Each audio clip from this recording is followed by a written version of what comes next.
امیر المومنین علی ابن ابی طالب علیہ السلام نے فرمایا، یاد رکھو میرے بعد تمہارے سامنے وہ زمانہ آنے والا ہے جس میں سب سے زیادہ گمشدہ چیز سچائی ہوگی اور باطل سے زیادہ ظاہر کوئی چیز نہ ہوگی۔ سب سے زیادہ رائج وہ جھوٹ ہوگا جو اللہ اور اس کے رسول سے منسوب کیا جائے گا۔ اس زمانے میں اگر اللہ کی کتاب پڑھنے کا حق ادا کیا جائے تو سب سے زیادہ بے قیمت چیز اللہ کی کتاب ہی ہوگی، اور اگر اللہ کی کتاب کے معنی بدل دیے جائیں تو سب سے زیادہ دولت و سرمایہ بنانے والی چیز بھی اللہ کی کتاب ہوگی۔ شہروں کے اندر برائیوں سے بڑی نیکی کوئی نہیں ہوگی اور نیکیوں سے بڑھ کر کوئی برائی نہیں ہوگی۔ کتاب والے خود کتاب کو چھوڑ دیں گے اور حافظ قرآن بھی قرآن کو خود بھلا دیں گے۔ قرآن اور اہل قرآن دونوں کو شہر بدر کر دیا جائے گا اور وہ دونوں ایک راستے پر ایسے چلیں گے کہ کوئی پناہ دینے والا پناہ بھی نہیں دے گا۔ قرآن اور اس کے اہل ان لوگوں کے درمیان ہو کر بھی ان کے درمیان نہیں رہیں گے، انہی کے ساتھ رہیں گے مگر تنہا ہوں گے، اس لیے کہ گمراہی ہدایت کے ساتھ نہیں چل سکتی چاہے دونوں ایک ہی جگہ پر رہیں۔ ان لوگوں نے اتحاد پر تفرقہ پیدا کر رکھا ہے اور تفرقے پر اتحاد کر لیا ہے۔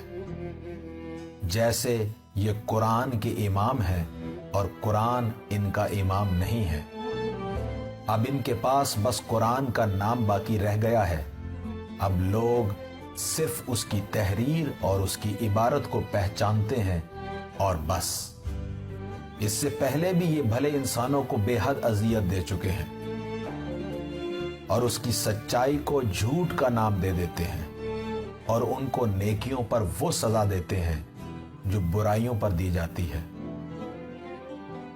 تم سے پہلے والے لوگ اس لیے تباہ ہو گئے کہ ان کی امیدیں بہت لمبی تھیں اور موت ان کی نگاہوں سے چھپی ہوئی تھی۔ پھر ایک دن موت نازل ہو گئی، جس کے بعد اگر کوئی معذرت کرے تو اسے معذرت واپس کر دی جاتی ہے اور توبہ کی مہلت اٹھا لی جاتی ہے، اور مصیبت، عذاب اور درد باقی رہ جاتا ہے۔ اے لوگو، جو پروردگار سے سچ میں نصیحت حاصل کرنا چاہتا ہے اسے توفیق بھی مل جاتی ہے، اور جو اس کے حکم کو واقعی اپنانا چاہتا ہے تو اسے سیدھے راستے کی ہدایت بھی مل جاتی ہے، اس لیے کہ پروردگار کا ہمسایہ ہمیشہ امن و سکون سے رہتا ہے، جبکہ اس کا دشمن ہمیشہ خوف زدہ۔ یاد رکھو، جس نے خدا کی عظمت کو پہچان لیا اسے تکبر زیب نہیں دیتا، کہ ایسے لوگوں کی رفعت و بلندی صرف انکساری اور خاکساری میں ہی ہے، اور جو اللہ کی قدرت کو پہچان لیتا ہے اس کی سلامتی صرف اس بات میں ہے کہ وہ اس کے سامنے سر تسلیم جھکا دے۔ میں تمہیں خبردار کر رہا ہوں کہ حق سے ایسے نہ بھاگا کرو جیسے کوئی صحت مند کسی وبا زدہ سے بھاگتا ہے یا کوئی تندرست کسی بیمار سے جان چھڑاتا ہے۔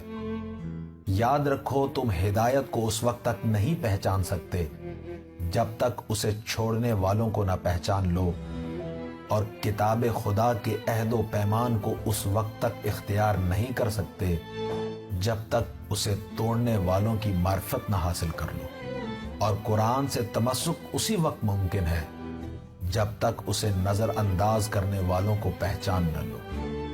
حق کو صرف اس کے اہل کے پاس تلاش کرو، کیونکہ یہی وہ لوگ ہیں جو علم کی زندگی ہیں اور جہالت کی موت۔ یہ لوگ وہ ہیں جن کا حکم ان کے علم کی خبر دیتا ہے اور ان کی خاموشی سے ان کا کلام چھلکتا ہے اور ان کے ظاہر سے ان کا باطن چھلکتا ہے۔ یہ وہ لوگ ہیں جو دین کی مخالفت نہیں کرتے اور نہ اس کے بارے میں آپس میں اختلاف کرتے ہیں۔ دین ان کے درمیان بہترین سچا گواہ اور وہ خاموش چیز ہے جو گفتگو کرتی ہے۔